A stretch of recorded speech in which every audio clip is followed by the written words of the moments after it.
Welcome to the Sanity Project podcast, where you can awaken your mind to clarity and success even in today's life challenges. We're here to provide insights and solutions that will help you live a sane, healthy, and prosperous life. Here's your host, Joanne Victoria.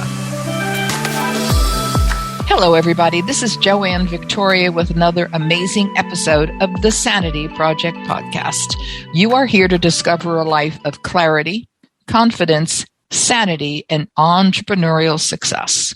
Our guest today is Yani Gratsinopouls, and you don't need to know how to spell his last name yet. Just call him Yani.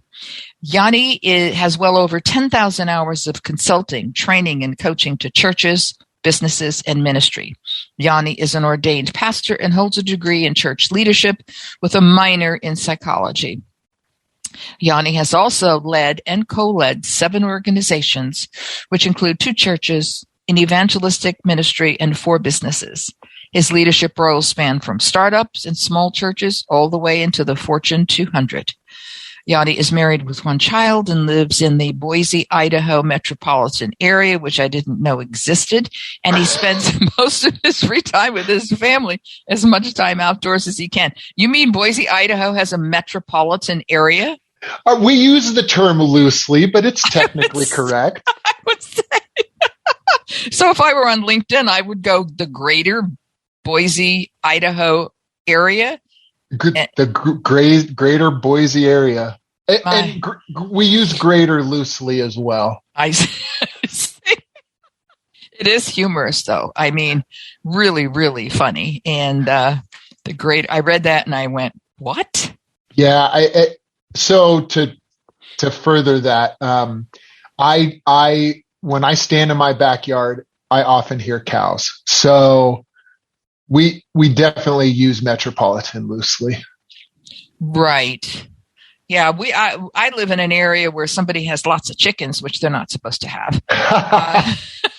And it's not the country hardly, but it's not the city either. So, but it is in the greater Seattle area. So it's just kind of ironic what we say. Which is beautiful, by the way. It's stunning up here. I moved here from California in 2006, and I'm so grateful I was chosen to be directed here. This was a guide, again, from my gods and their committees. You know, Joanne, you're moving to the Seattle area. Oh, okay. My choice was water or desert. Ooh. I know.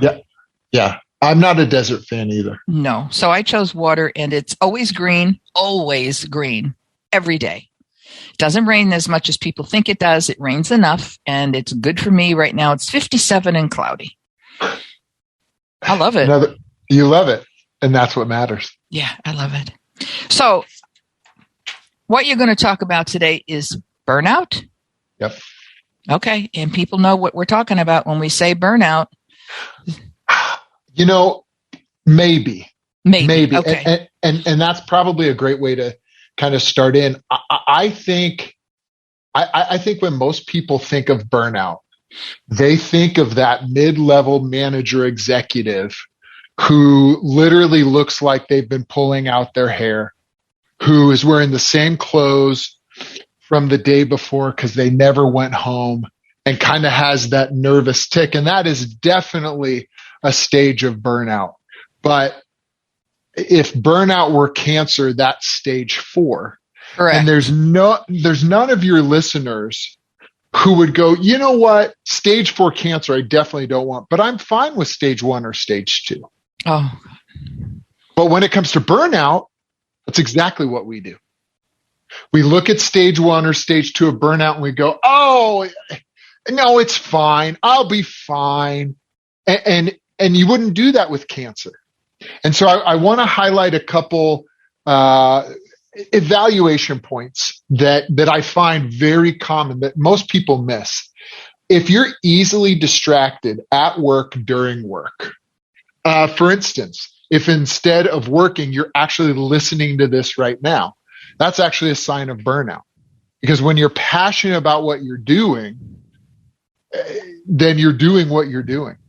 How about that knot in your stomach every Sunday night, or what is the end of your weekend?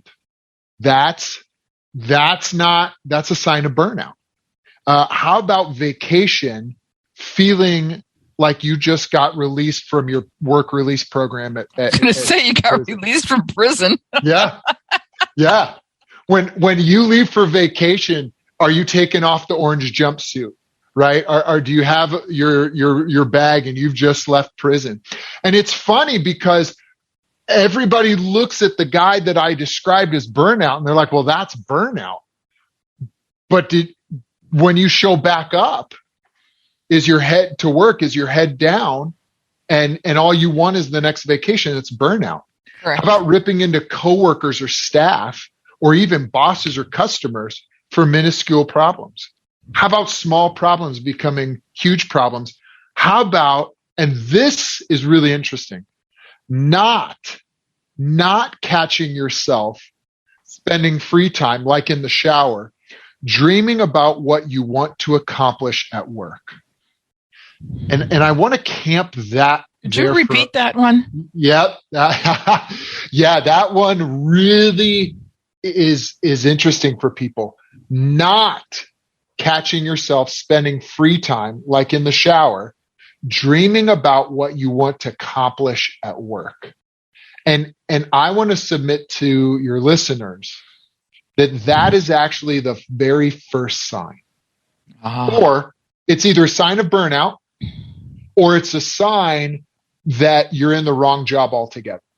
Because when a human, and this is my psychology background coming into play, when a human is functioning the way that they're supposed to, in the realm that they're supposed to, in the fullness of the passion of who they are, that passion doesn't stop.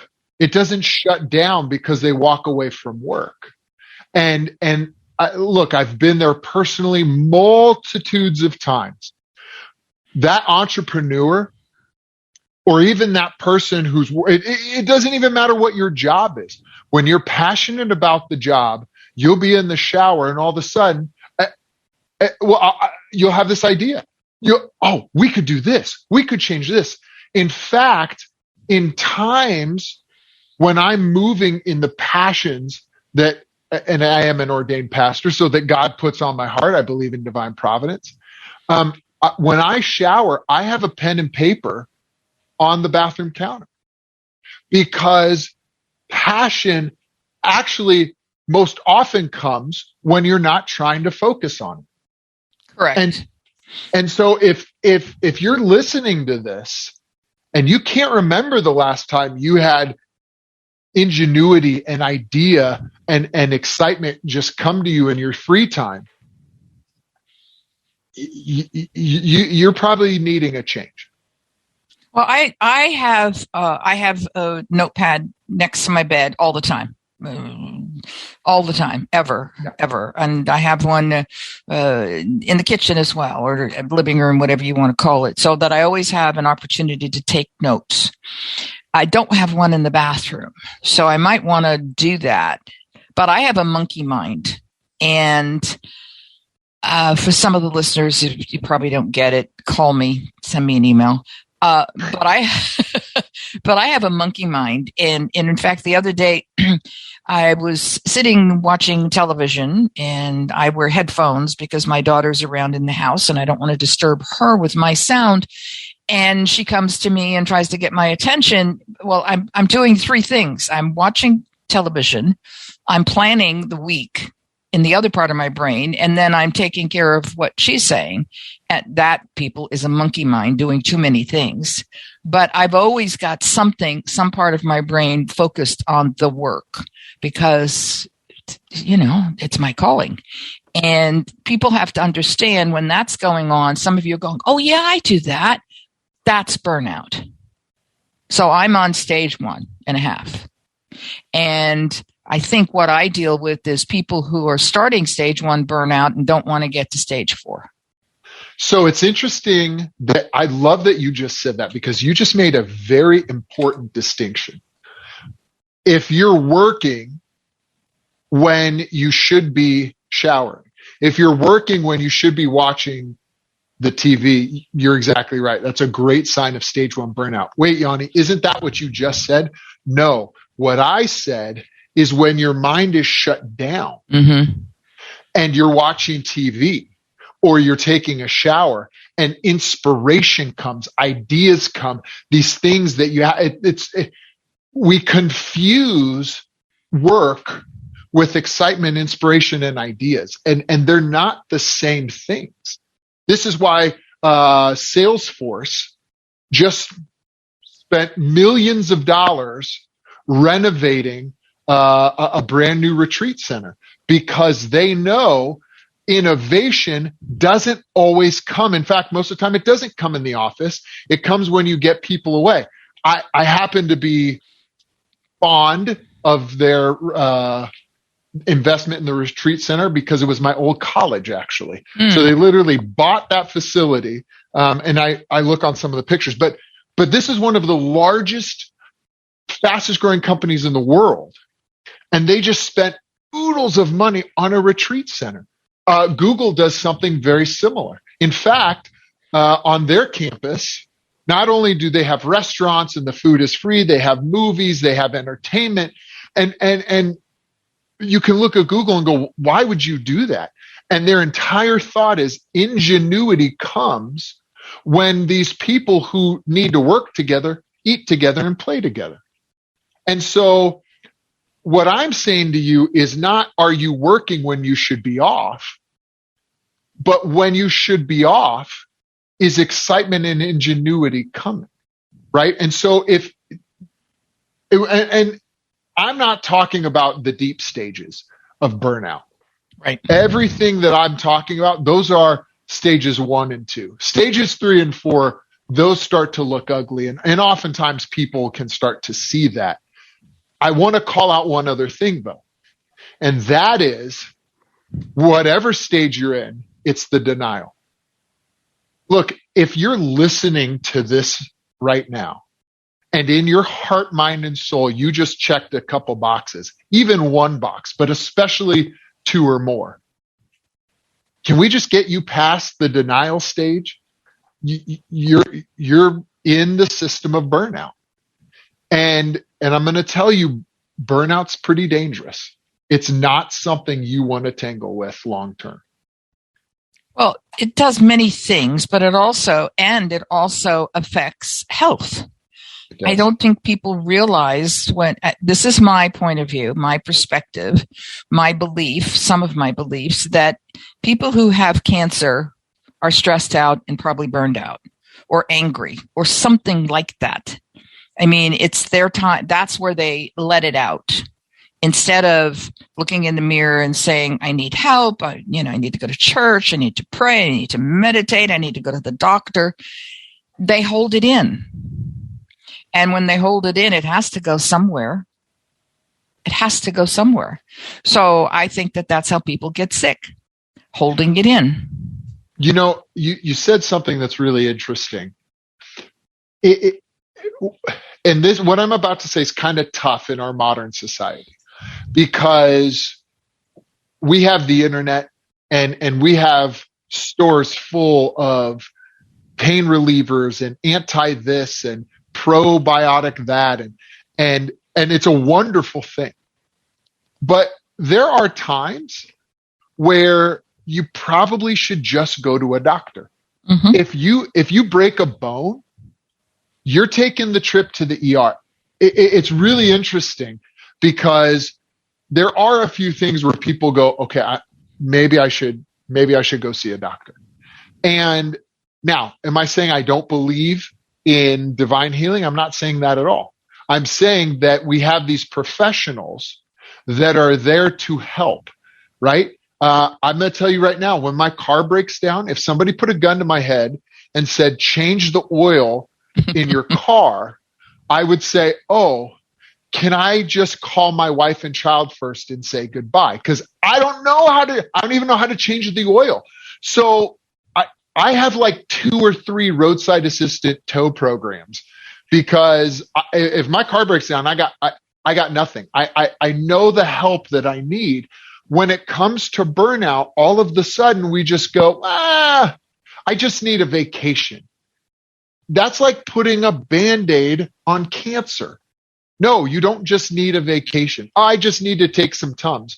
No, you have a stomach ulcer. You have a serious condition. And why do I say that? Because that person that you've worked with in your past who just blew their cork at the most minute things, that was burnout. And how did you fare being the victim of their denial burnout? You hated it.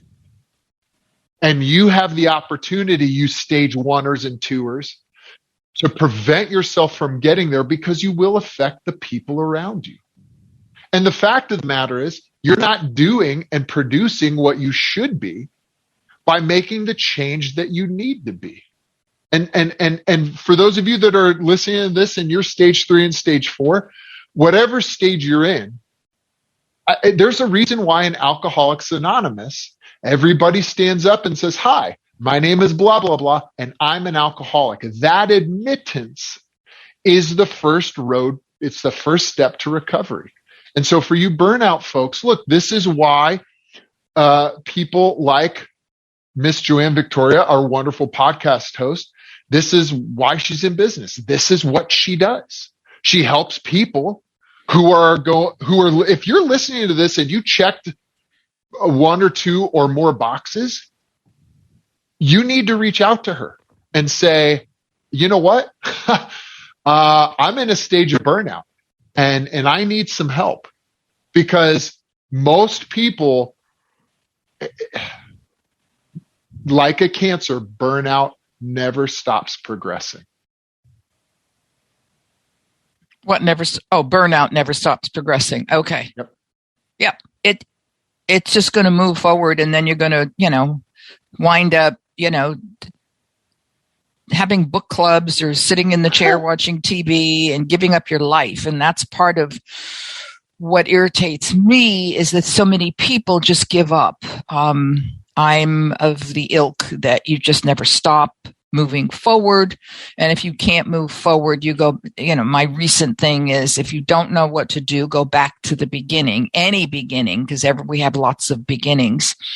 And, you need to get to the place where you have, at least you give up and you say, okay, I'm burned out. I need to do something else. And once you admit that, as similar as what you said, aligned with, I'm an alcoholic, once you get there's no power there. You've let go, and God and his minions go, finally, she is giving up and going, they're letting go of the whole thing, and they're willing to follow another path. And, it's really interesting that you talk about following another path.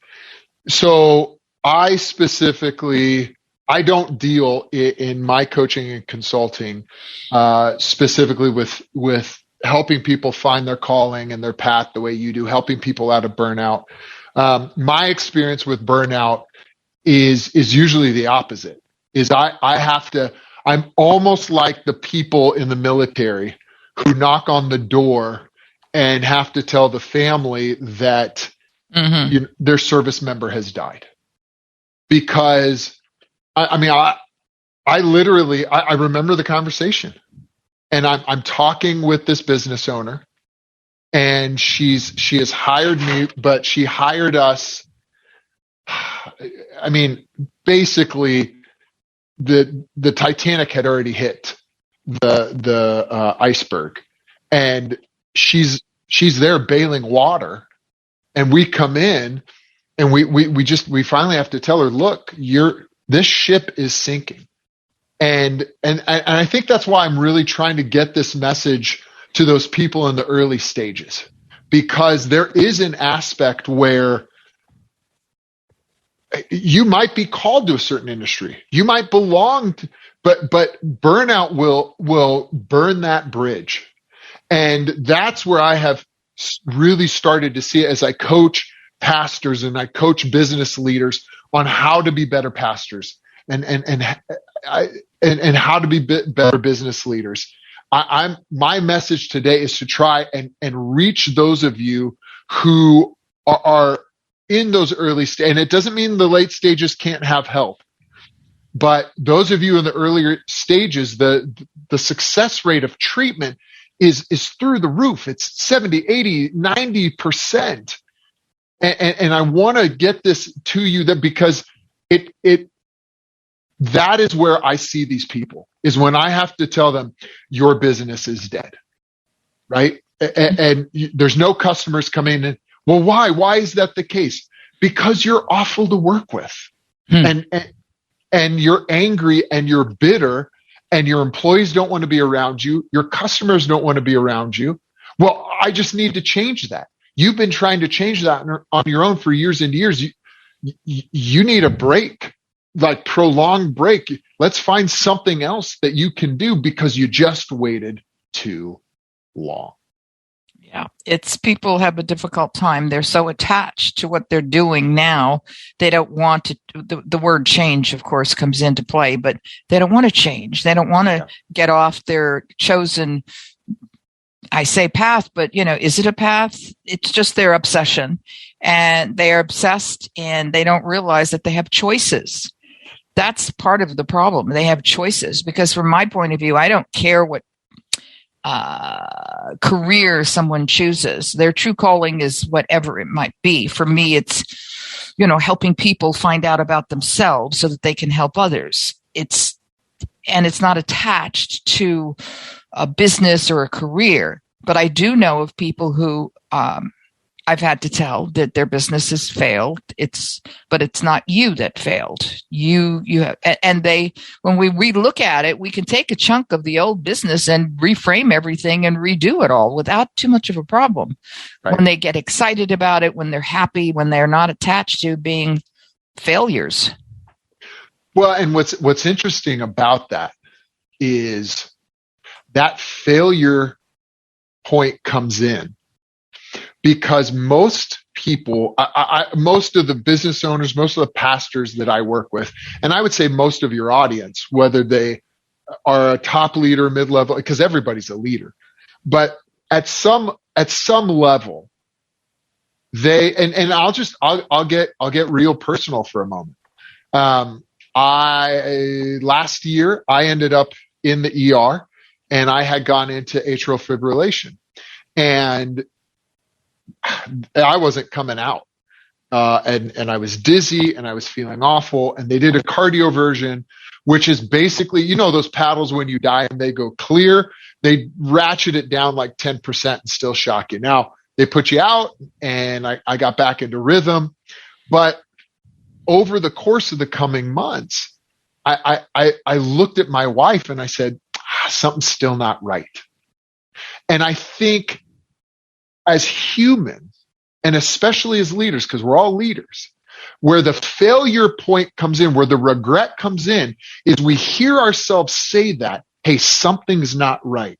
And then we ignore that, whether it's our health or our relationships, or in this case, burnout. Maybe it's our companies, right? Something's not right. And we ignore that, but we continue to hear it. We continue to feel it, and we ignore that. Is that a failure point? I don't want to call it a failure point, but what I want to tell you is that when you restart and start over, don't make that same mistake. And if you're sitting here again, I'm going to come back to it. If you checked off some of the boxes of burnout, don't make the mistake. Call Joanne. Call her and say, and you might be saying, Yani, why are you saying this? Because the stronger you are, the better when you come to me as that pastor or that business leader, the better I can work with you to help you grow your business or grow your ministry or grow what you are trying to do. Okay. I hope people get the importance of the stages of burnout, because I know that there are people who are listening who are, they're at one stage or another, and they wouldn't be listening to the podcast if they weren't. That's one, certainly based on the title I apply to it. And it might be the stages of burnout. And let's put it at the 4 stages of burnout, because people need to get some perspective on this and not think that just because they're tired, they're fine. They're fine. They're going to go away for a long weekend. When they come back, things will be better. No, they won't. And you're going, well, I'm not taking any drugs. I'm not a drinker. I don't smoke. I'm fine. I'm healthy. I'm okay. I'm good until the next time you want to take a vacation. And which won't be too far off. So, you have to cut the cord to your ego for a while, or ask your ego to help you here. Because if you become too attached to being right, which is what the problem is for most of these people, they just want, no, I'm fine. No, I'm fine.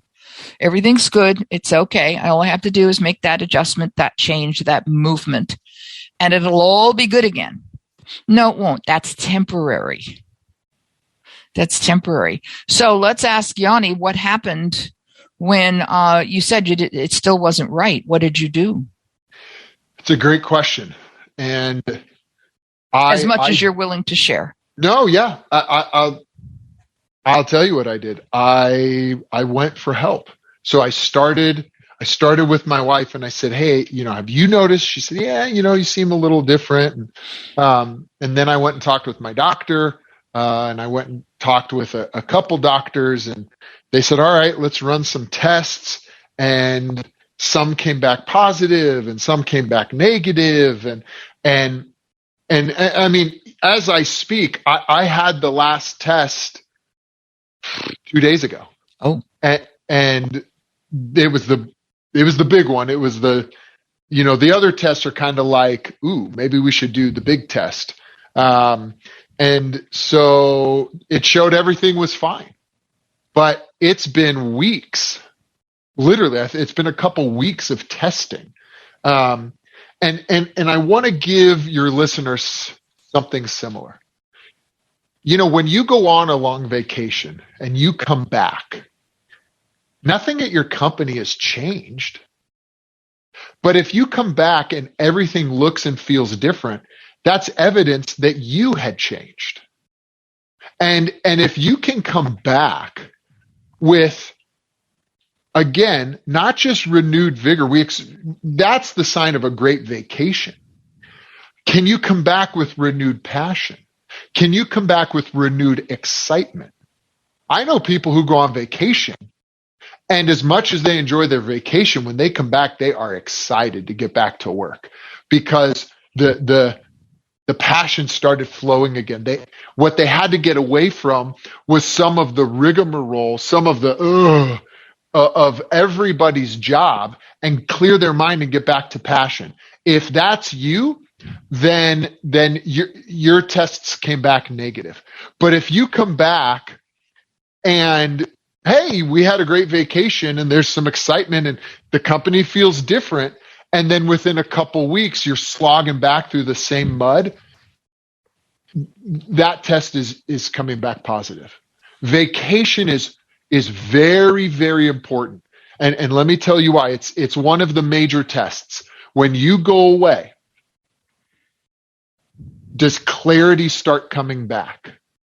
When you go away, does understanding, do you start getting excited again? Do you start seeing, oh man, we could do this and we could do this? Are you taking notes? If you are, then you're probably in the right place. If all you want to do is, if you're laying on whatever beach you ended up on and you're just hoping to retire early, your tests are coming back positive. And that's when I am telling you, you need to reach out to somebody, to a professional, and say, you know what? My tests are coming back positive. And here's why. You chose your industry for a reason. Now, if you know you went out of the industry, fine. But if you're stage 1, stage 2, and you catch this early, you can continue to progress in your industry and have that person help you move to the places that you really want to be within that sphere of influence and industry. I had a coach who said, Yanni, what do you want to be doing? I was doing sales. She said, do you want to do sales? I said, no, I want to do this, this, and this. And part of it was coaching. She said, okay, what's the next thing you can do in your sales career to get you closer to that? I thought that was a great idea. Man, did that help. All of a sudden, I had this bifurcated understanding that A, I really didn't want to do sales anymore. And B, this is what I wanted to do. And I started to get life again because I thought, oh, I'm not stuck. I have a plan. And the plan is what's really important. I could probably go talking to Yanni for a long, long, long time, but we don't have all the long, long, long time today. So I'm going to go back to when he was talking about taking notes. If you're on a trip, and are you taking notes or are you just getting ready to retire? I always recommend that my listeners re-listen to a podcast with a pen and paper and start taking notes, because you will have missed so much if you rely on your memory. It's just not going to be enough. So take notes. If you want to find Yanni, you go to the website that is called GRATSLLC.com. That's the first few letters of his last name, Gratsinopouls, GRATSLLC.com. I want to thank Yanni Gratsinopouls for being here today. It's been terribly exciting for me. And terribly is probably not the correct word, but it's been I know what you meant, and I appreciated it. Okay. Extremely exciting today. And I know that everybody who's listening is excited as well. Thank you, Yanni, for being here. This has been wonderful. And I really appreciate your insights. Thank you for having me, Joanne. And to your audience, thank you. Take care, everybody. Bye-bye. Till the next time. I hope you enjoyed this episode of the Sanity Project podcast. Please go to AskJoanneVictoria.com to listen to more podcasts. Check out Joanne's coaching programs and get a free copy of her report, 5 Steps to Achieve Life-Work Harmony. That's AskJoanneVictoria.com. Take care, and thanks for being here.